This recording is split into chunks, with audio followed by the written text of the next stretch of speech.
trong xe giải tỏ ý trọng này thì cái tin là thiết trong phim máu cho xuân số thì là sẽ cho số mong quay rồi cho bảo là nhớ từ lúc bé liền tôi nói thì cho xong trên anh cổ nhớ trong sample xem Minnesota Betty McCollum giấy từ US representative cho chế xem Minnesota tôi tuân theo trên mong sĩ thả cho được khó trong phim America US mong đã cam đối tới cho lo chùa nếu tôi hay nhớ trong lúc cùng trong sĩ thả nó hay tiệt nếu chúng ta tổ lần chia chỉ ra cái tôi trái chạy là đi thái có trong phim America cho sao mong đã cam đối tới cho lo chùa nhưng qua hồ đó cho số tụi mong có một cái chân gà cho chân nó có tiệt lão ấy trái chạy tiệt chuẩn gì nó cũng cho bên một số cho lúc cùng trong cái sĩ thả nó chắc tại đôi cho nhiệt gì cái tin cha của họ chỉ bao loạn America nhớ trong lúc cùng trong cái sĩ thả nó giờ hai loạn America xứ cho nên chỉ bao còn nên cho tôi cho kỹ là giờ còn lần thứ bao bắt sai đồ này cho đồ kỹ nó. We're gathered to discuss what is happening in the Hmong and Lao community here in the United States. As all of you here are familiar with, the Trump administration has been putting a lot of pressure on the Lao government to sign a repatriation agreement between Laos and the United States to accept Hmong and Lao residents who have received removal orders from Homeland Security. Recently, the Trump administration invited the Lao foreign minister to Washington for talks in order to seal a deal so that President Trump would have an open door policy to deport the 4,700 Hmong and Lao back to their homeland where they had fled persecution and retribution in the aftermath of the war in Laos.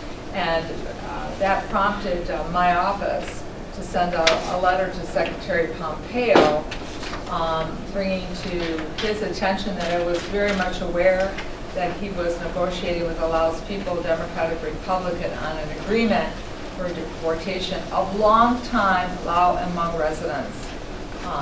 People who came here as young children, to deport them back to the country of their birth.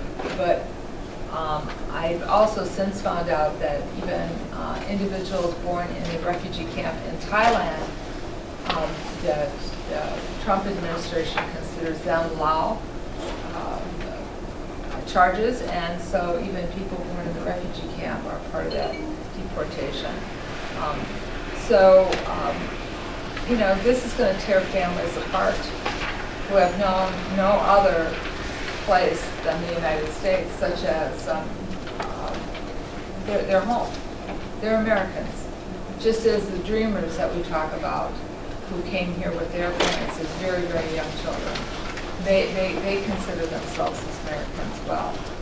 This deportation will not only tear families apart, as I mentioned, but it's an insult.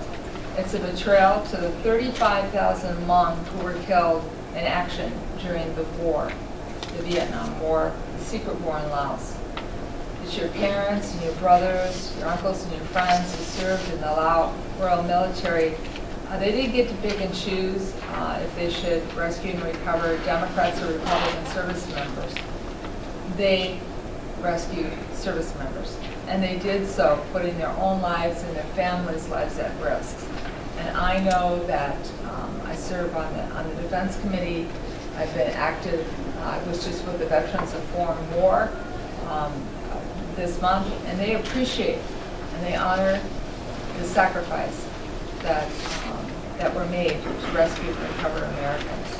So your service and your sacrifice assisting U.S. military options will not be forgotten by me, and it should never be forgotten by this country. I want to thank the veterans, Hmong veterans community who are joining us here today and who have sent letters in support of the work that we're doing on. So thank you, sir. I know you represent many, many thousands of people behind you. As you're a member of Congress, I want you to know I'm doing what I can do to stop and prevent the Trump administration from forcing the Lao government into signing this agreement. And that's why I introduced the legislation that we put around the table today. It's H.R. 6034. It's to defer the removal of Hmong and Lao residents with final orders of removal from Homeland Security. It's an important step forward, and I'm eager to work with my colleagues in Congress to fix this 1996 law when Congress takes on comprehensive immigration reform. This also has to be part of that discussion. We passed around copies of the bill. If you have it, you will see that we have representation from members of Congress who are honored to represent Hmong and Laotian from across the country on that, as well as our neighboring state, Wisconsin, California, and there are others who approached me this week as they're learning more and more about these pending deportations. I just want to touch briefly on my conversations that I had. The ambassador from Laos to the United States was in my office. They are receiving great pressure. They have told the Trump administration numerous times that they do not consider the people on the list that the Trump administration want to deport citizens of Laos. They have no family ties, no cultural ties, no ties to the community at large, but they do have ties to those of us here in the United States. They are being pressured with sanctions on visas and other such issues, and they are at this time standing firm and not wanting to take back who the Trump administration wants to round up from our homes, from our communities here in Minnesota and across, and deport back.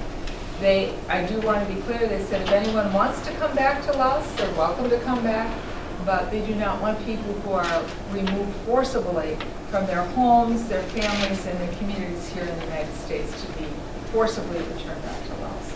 I want to thank you for your time, and I want to take a few, some questions here. We have many people who wanted to join us today, but because of conflicts weren't here, and we're in contact with them.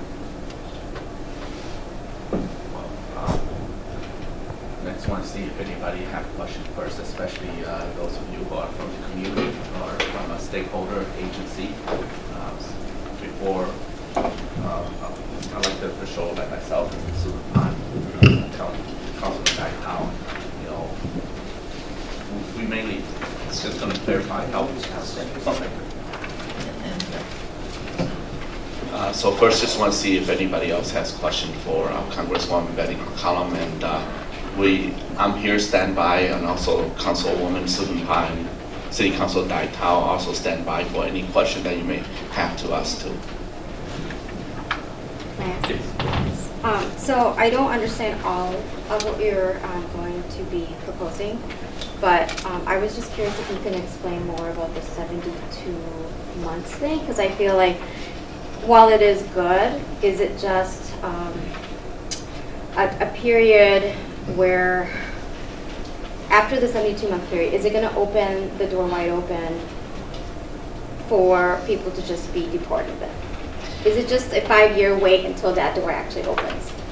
So we need to fix the 1996 law, the comprehensive immigration law, and so with this, I want to have a placeholder to give families and individuals pause and relief that they will not be deported while we fix this problem and make it go away, but we have to do major immigration law changes. And there are many other communities that are standing together. Your community is standing together, the Hmong and the Lao community. We need to continue to do that. Your allies like myself and others need to stand with you, but we also know that this is a challenge in the Vietnamese community, other communities that are facing deportation. So we need to bring an end to this. People who come to this country as children, who grow up, saying the Pledge of Allegiance, who grow up going to our schools, attending our colleges, our universities, people who are vibrant members of our community, who sometimes through no fault of their own didn't receive full naturalization. We need to go in and we need to fix that so that for once and for all, people feel welcome and safe in the United States. So that time period would be a period for people to try to fix that, and for laws It's a period change? for legislators to fix that. That's correct. But somebody said, oh, you can do it for 12 months, or why don't you just do it to the next presidential election? But we wanted to make sure that people would feel secure by 72 months, that would give us the time to do things properly. So it wouldn't be like, as we see with some of the other refugees here, like every year or two they go through the renewal application. So we do want to fix it permanently.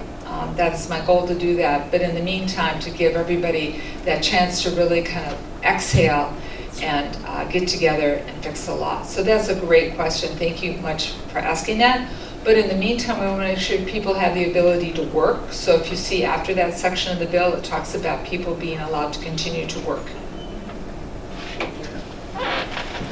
If I can ask a little clarity before we move on to the next question, is that there's some 72 days, right?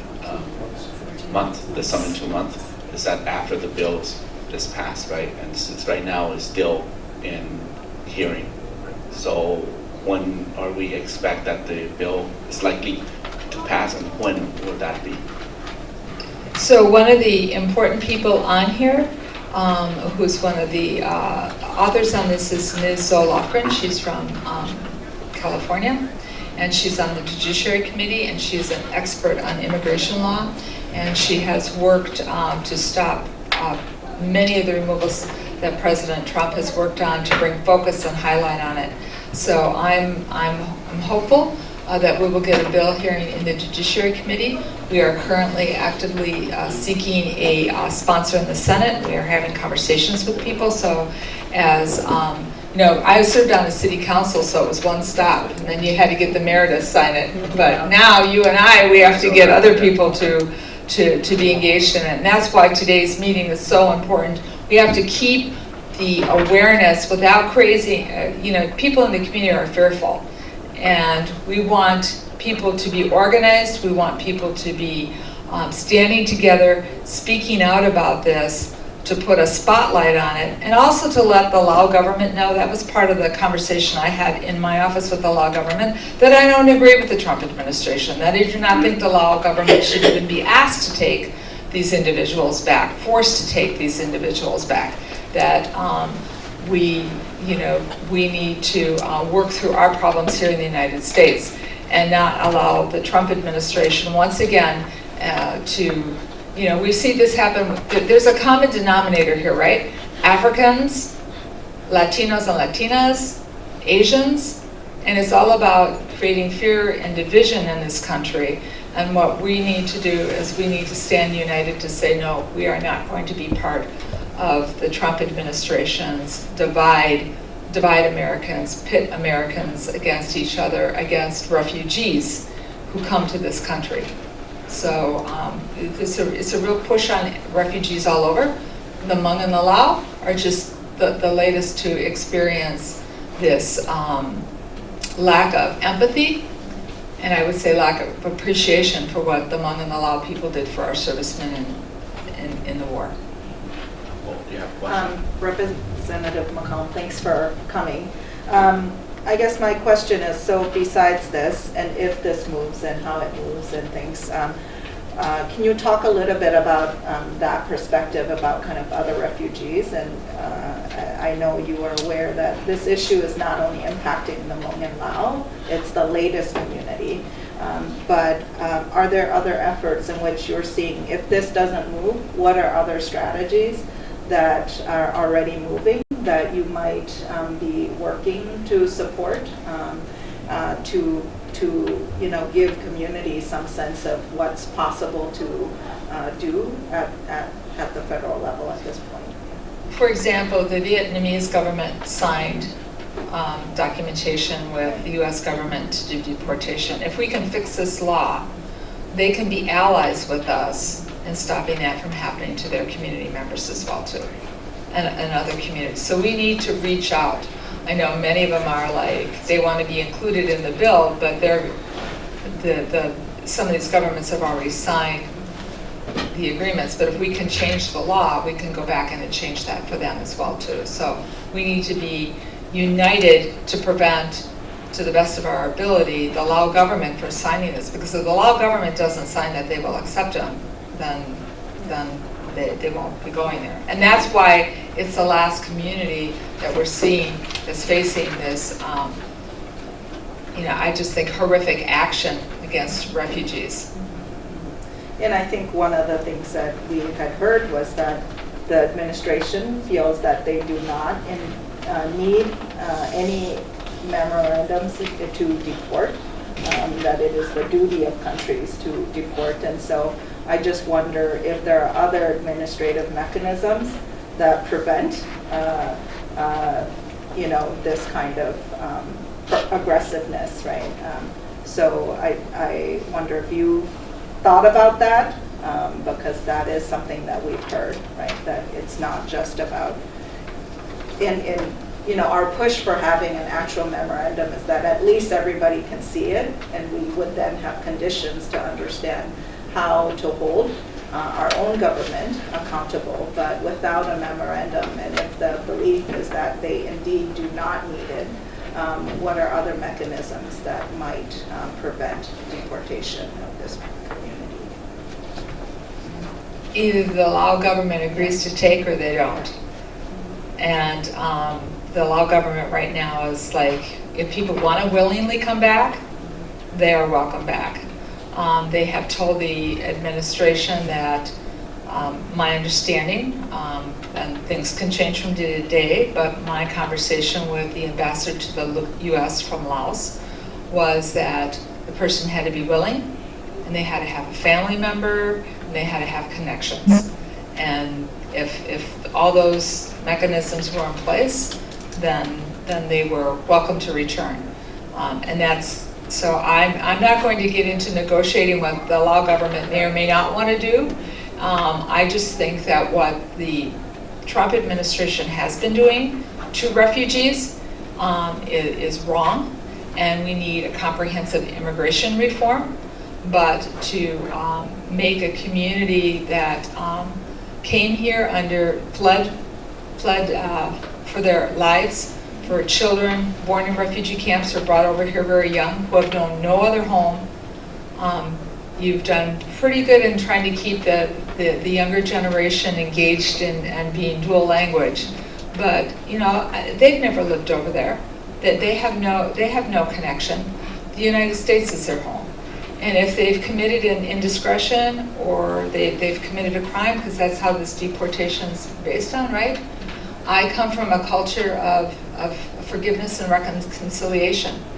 And that's a culture that they grew up here in the United States. And we are working on restoring voter rights to felons. That's something I'm working on, and I know you are too. We're working on showing that we are a community of once you've done your time and you want to turn your life around, our community welcomes you back in, right? Restitution. Circles, there's different communities and cultures have different words for that. These young children, that's what their expectation is from their community, because this is the only country, the only home that they've known.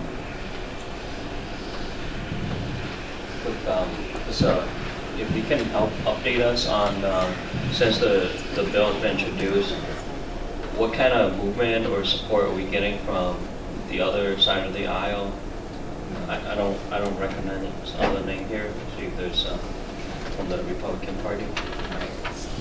So, as you know, there was an editorial in the paper from someone from the Hmong community who's actually running against me for Congress and said I was instilling fear, and that this was, nothing to be alarmed about, nothing to be worried about, and that's just absolutely false. Deportations are being planned. There is being pressure put on the Lao government. So at this time, I think it is very clear to me. We asked my other colleagues, Mr. Hagedorn, Mr. Emmer, and Mr. Stauber, to join into this. And as this bill was being introduced, we saw my congressional opponent, who's running as a Republican, put in the letter to the editor, and they did not respond to our office, which I think is a missed opportunity, because on other immigrant groups, on Liberians, everybody worked, for the most part, people were working together on that, and you deserve no less from other members of Congress. Any other question from members? How much time do you have? help me? Well, I'm actually, I was told at 11 to 12, so we have now you're 11 to 4. Anyway, I think maybe forgive my ignorance, but I'm a teacher, there's no such thing as that. A lot of people don't understand exactly what it was as a bill, and should there be a special classification to protect refugees versus immigrants? You know, so this is applying to refugees and immigrants of all. Is there a way that you can explain so we can understand? So the difference between refugees and immigrants, part of it is how you are, how you enter the country with your status. You've entered your families have entered the status as refugees. And refugees are, to me, immigration is important, and I don't, but refugees, having been to refugee camps, having gotten to know so many people, both Hmong veterans and U.S. veterans, and how important your support in protecting lives and returning remains back to families, quite frankly. Honoring our service men with burials and remembrance and great sadness in your hearts. That just has a very special status here in this community for me. But to your point about the bill, that's why when we go through and we do immigration reform, it'll include refugee, it'll include all different forms in which people enter this country. Thank you. Just have a follow-up question. Had there been any discussion about safety and security for people who will be, if nothing happens and the 4,700 people that are being targeted is being reported to Laos? Had there been any discussion to ensure their safety and security? That's an excellent question. So you were saying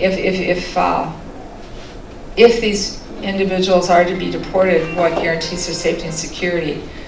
That's an excellent question, and that's something I'm concerned about. I'm very concerned about. You put someone in, they have no family ties, they have no ties to the community, they don't speak the language, they've been labeled as being criminals, right? How safe and secure would they be in the country? I question that. I question that greatly. Right now, for the few people who have decided they've self-deported, there's been the U.S. Embassy has a small house. I spoke to our ambassador to Laos, the U.S. ambassador to Laos, and they try to work on some culture, try to find family and a few other things. And usually the people who have self-deported do have family members or someone there that there's a connectivity to, so they're in a much safer environment. But just to start forcing the Lao government to take anybody the United States wants to choose and at any given time just drop an airplane full of people over with no support systems, no guarantee.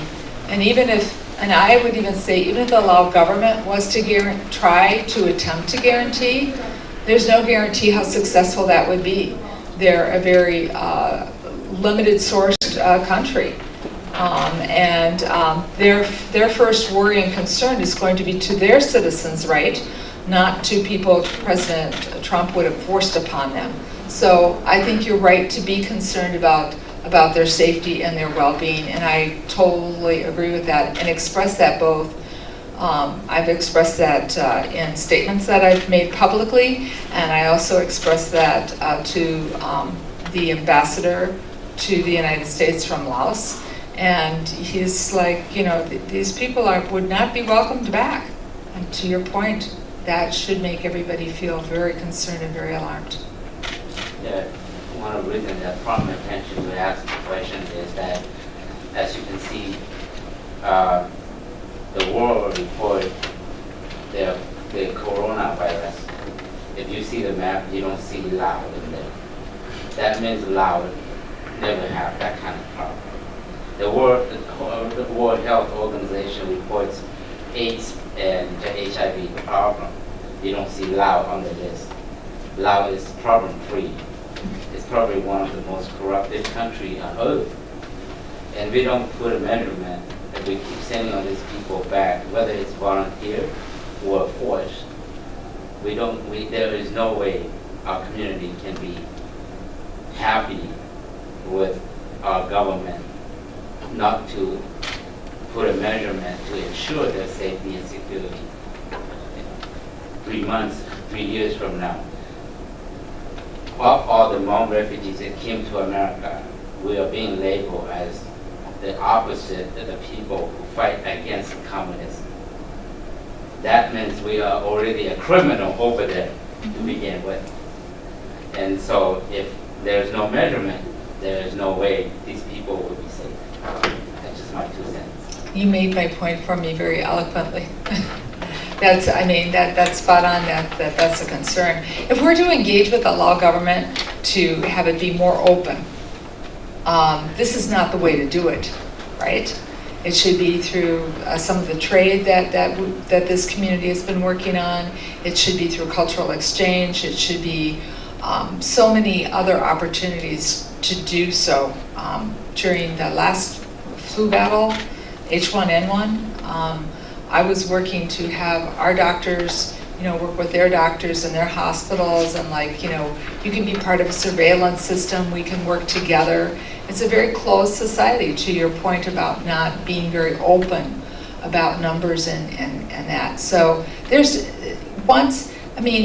why would you even think, why would I even think that the Trump administration would care what would happen to these individuals when they're forcing a deportation on them? It means that they don't care about them. So they wouldn't be concerned about what's happening with them once they return. They wouldn't be checking in on them to say, are you okay? Or they wouldn't be deporting them in the first place. So I think you made the point very well. I was just wondering if what Congress, what state is willing to do immediately to help provide mental health services to family who are impacted by this recent deportation. Anything from the Council on Asian Pacific? Are there any money or resource that we can help families who are dealing with mental health right now? I think that's an excellent question for one important reason. People who went through war go through trauma, and it's intergenerational. People who fled for their lives and went in refugee camps experience trauma. That's intergenerational. And it wasn't an easy move here. That's trauma. That's intergenerational. And then you add to what we know, soldiers, it's called different things in different eras, whether it's post-traumatic stress syndrome. Back in World War I, it was called shell-shocked. We know that people are dealing with a lot of mental health issues, especially families that have been through so much trauma. Even if at the end of the journey was to be someplace safe, there's still trauma. So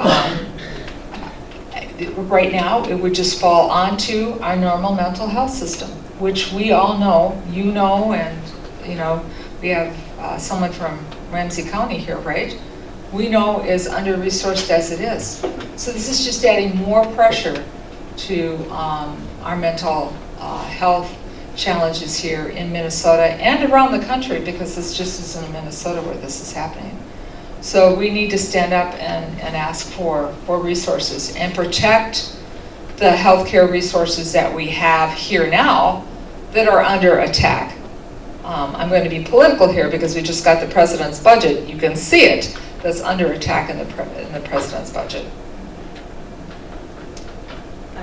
I'm sorry to be rude, I need to run, but I have a request, and being that you had just met with the ambassador, I wonder, to Tom's point about being concerned, and we had also inquired about what is the process for receiving individuals who have been deported, and our understanding was that there was none.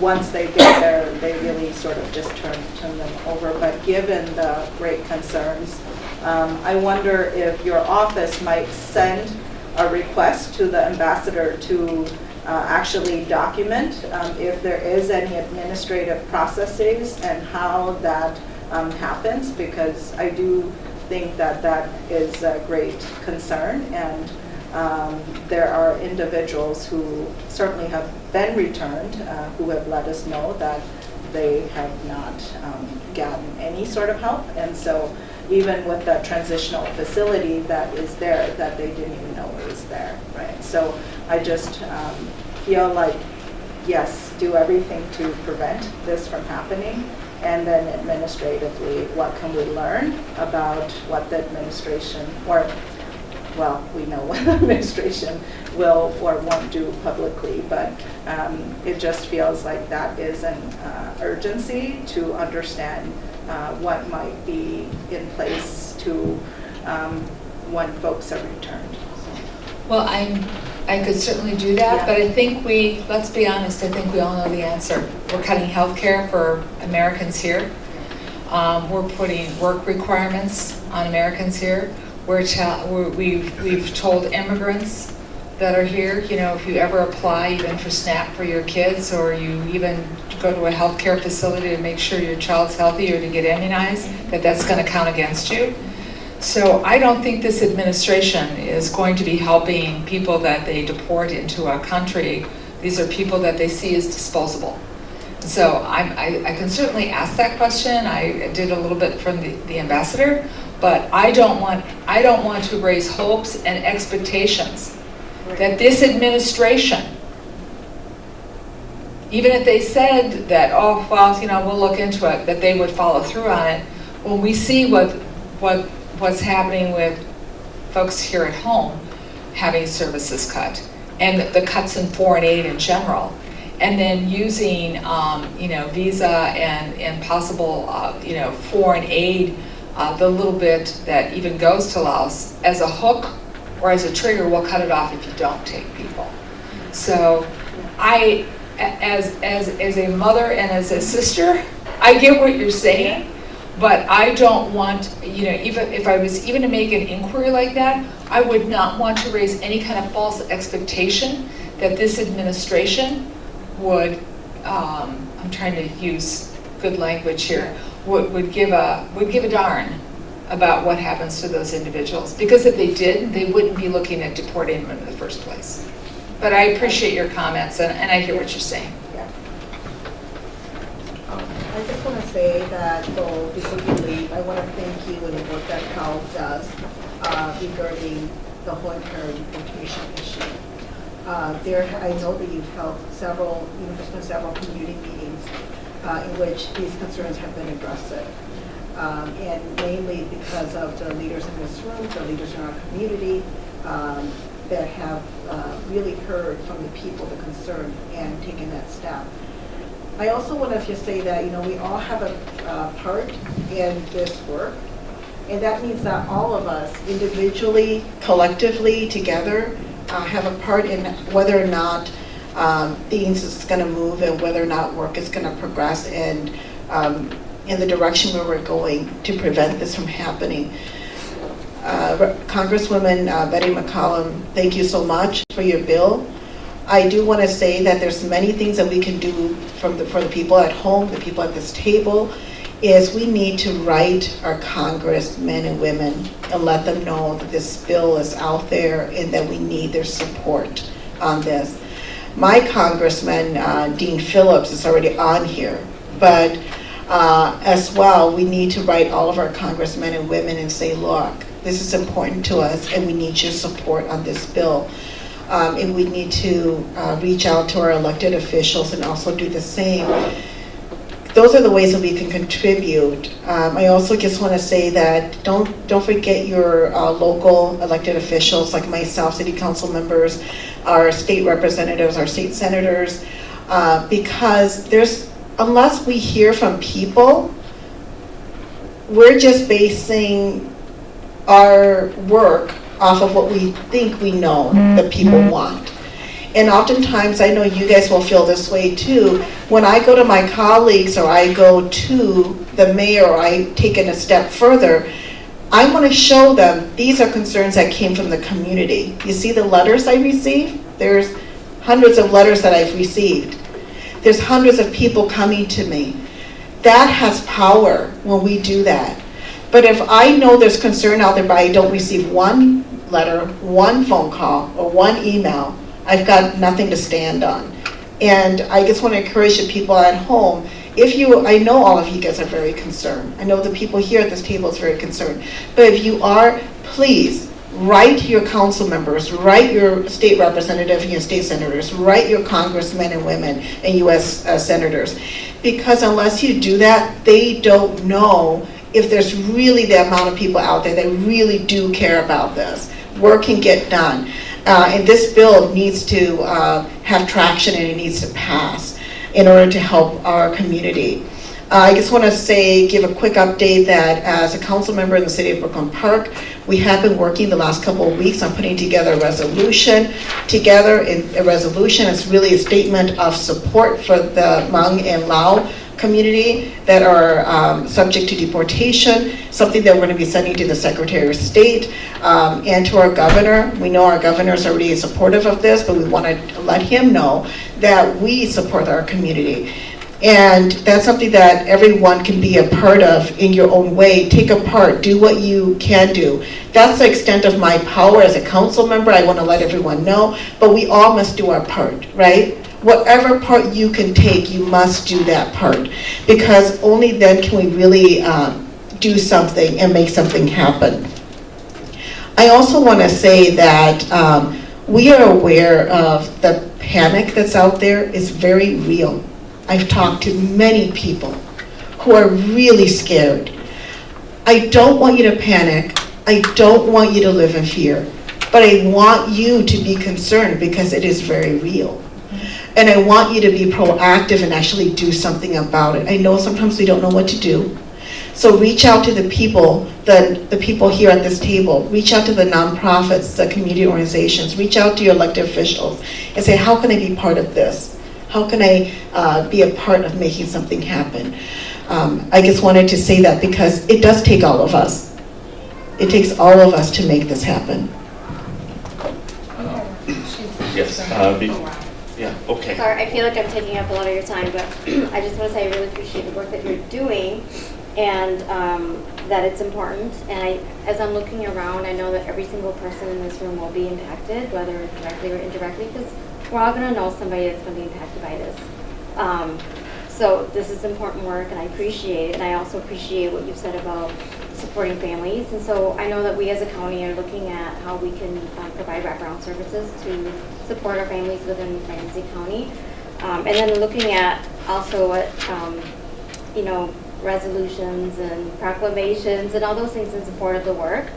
But I do have a question for you related to the bill, which is, it's important that it gets passed, but what are we doing? What are you doing as far as getting bipartisan support, and what happens if it doesn't pass?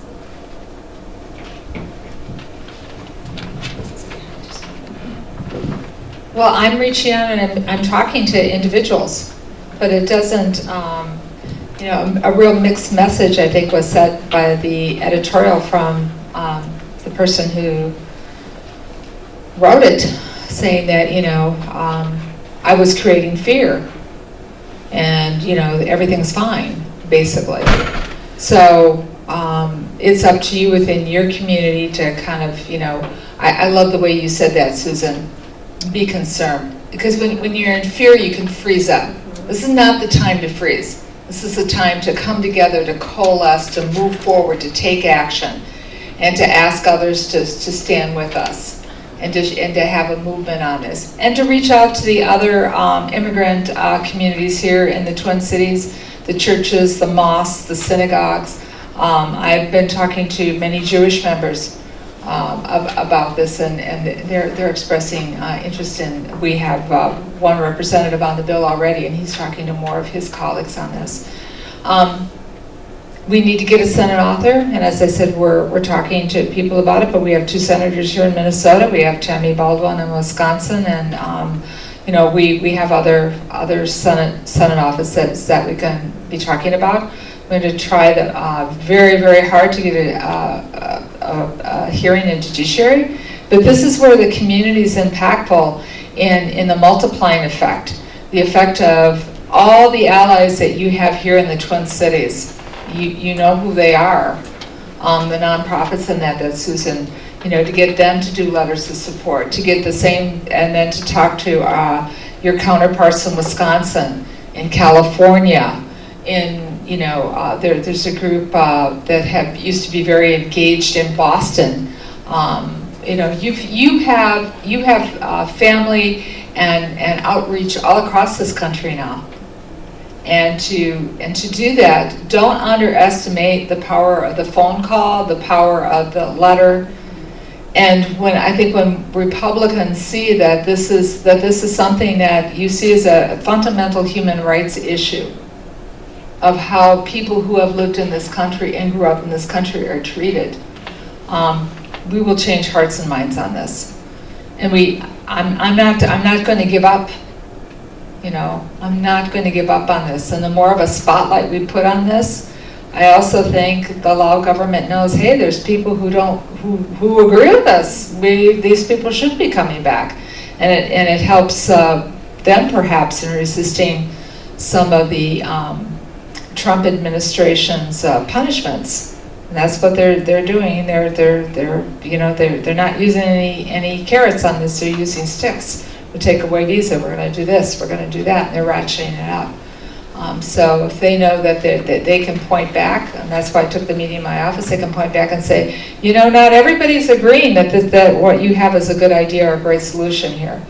The United States is a democracy, and we're hearing from other voices, so other voices are important to hear from. But building those allies is so very important, and we have them in this community.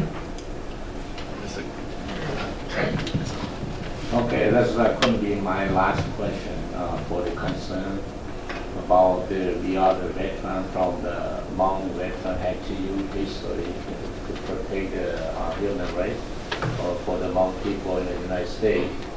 And back to what we heard about the deportation here, and we have a lot of phone calls out in the country for the concern deportation. And back to what we follow up the system and allow government regulation of law, and they label the Hmong people for tourists from the United States since 1961 to 1975, and used the bomb B-52 more than World War II for the Lao government and the Lao population in the Southeast Asia. Very tough concern about the war. And the Hmong people, we support the United States for over a long time. And now, a lot of phone calls from the elder people and the family all over the United States, and concern about the deportation here. And they might die before they deport, or they might want to die in Laos because they heard the secret from the internal Laos. And anybody deport to Laos, they have to put injection. Let them die at least 6 months to a year after. And that caused a lot of people scared. And caused them to follow up, and they did the same way for the Hmong people only in Laos. And now, so we like to know how to delve here, we will appreciate it. But how we can protect the Hmong people now until the bill here can prove. Back to the 2012, one guy, his name is Jay Powell, he had a serious problem with the family. They report to the immigration required to deportation him. And before he make a phone call for me, and it's too late. and we cannot able to protect him, and he used the poison to poison himself. And after he died in St. Paul, Minnesota. And after then, we went to the immigration to complain about the document to deportation him. But immigration denied to communication with the Hmong community and the veteran. And now we're very concerned and would like to know how we can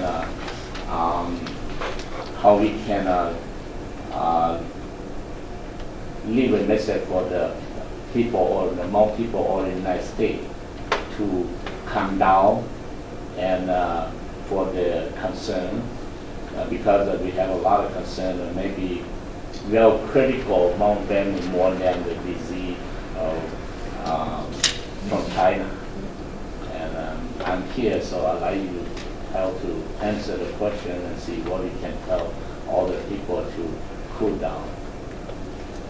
Well, I think you raise a good question. We have a letter in the back, and my letter to the Secretary Pompeo is on one side, and on the other side is a response back. And in the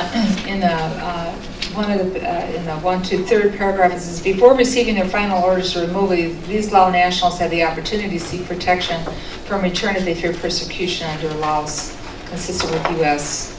and it goes on to international law. You know who the veterans are.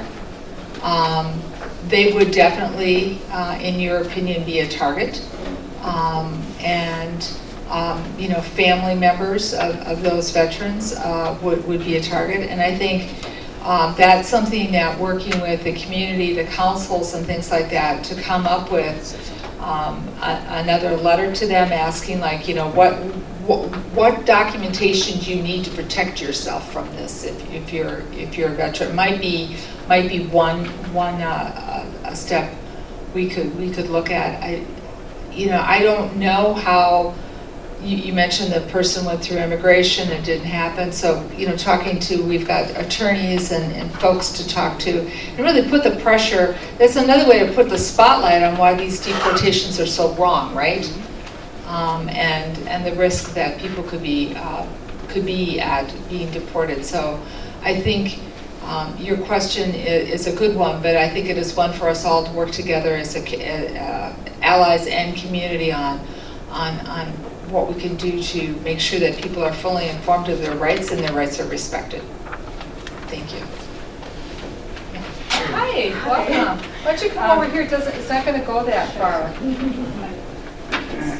Welcome. Thank you. Let me see if I can just put that.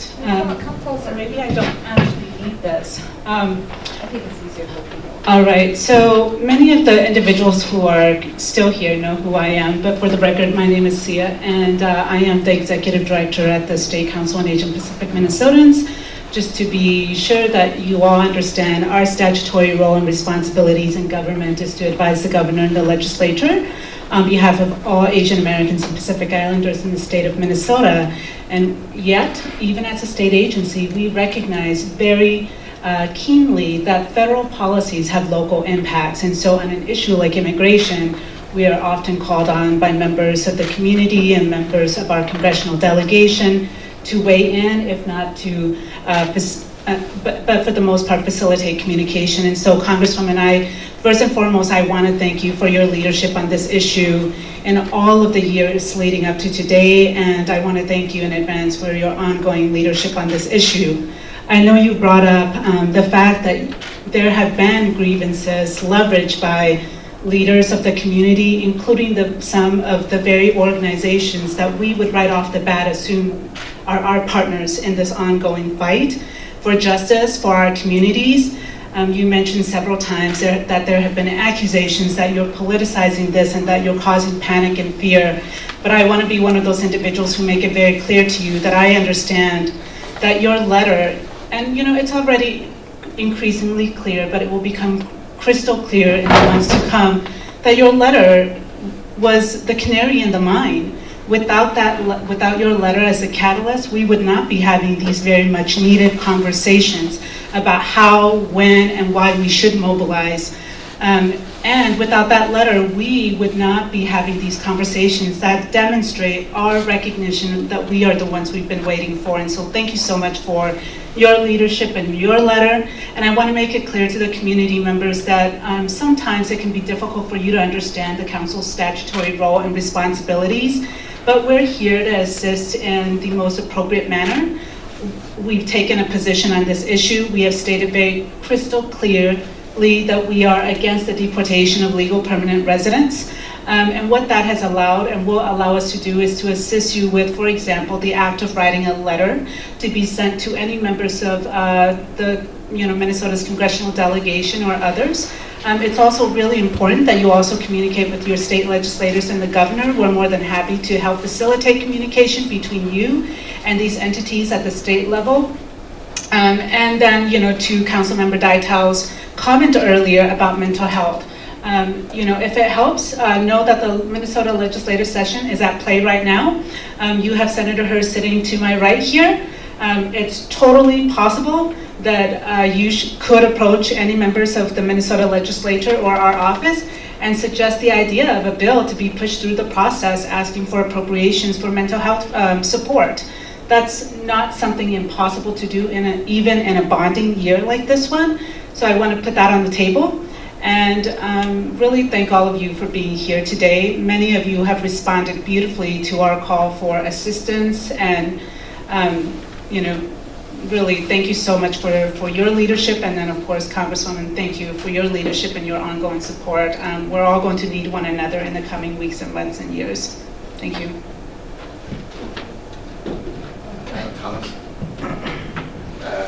Congresswoman, you mentioned the editorial board a couple of occasions about the comments that are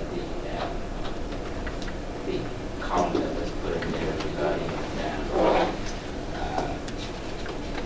being scared. Is there a way that the community can reach out to a particular source of editorial and share our thoughts and opinions? I think if your office could share that with the community members and leaders in the community should take leadership and write them, not particularly more like individuals who are saying this and that, but for them to understand that this is real and it is not politics, and it's happening to people's lives and damaging people's lives. And now and in years to come, and perhaps many generations to come. So I think it's very important that we know that source so that we can individually or organizationally or collectively write them up. I think that the people in this room are capable of organizing to make that happen. And it has happened for other immigrant communities and other refugee communities that have found themselves in times of peril. And the editorial boards have been educated, enlightened, and taken positions of supporting people's rights. And so I think that that's a wonderful idea that you have. We have press contacts, but I also know you have press contacts, and you have press contacts. So I think a couple of you can get together and decide the best approach on moving forward that. But not just here in Minnesota. There's reaching out to the New York Times, the Washington Post. Newspapers in California are starting to cover this a little bit.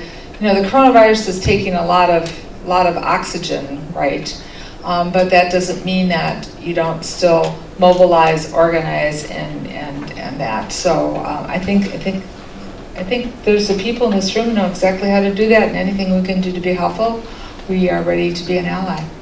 So thank you. Thank you so much for coming, and I'll let you close with anything. Yes.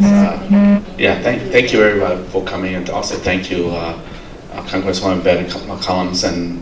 And although I am still deeply concerned about this issue, I'm little at ease to hear update from our Congresswoman about the conversation she had with the ambassador from Laos, that Laos, LPDR is not willing to accept our deportation list just yet. But I'm still in dire concern.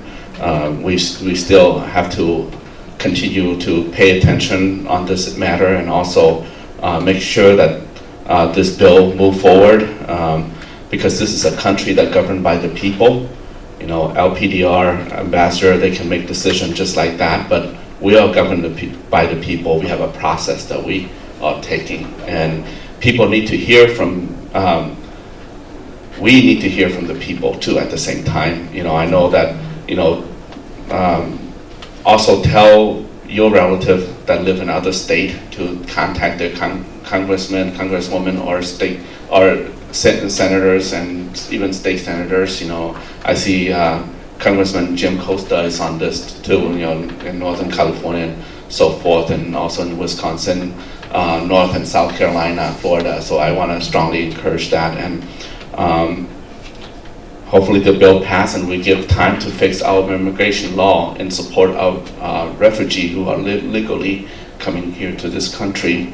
And what I heard from Congresswoman Betty McCollum, I will echo the same, is that we have to stand together. I have spoken to hundreds or so people that possibly will be on the list of deportation.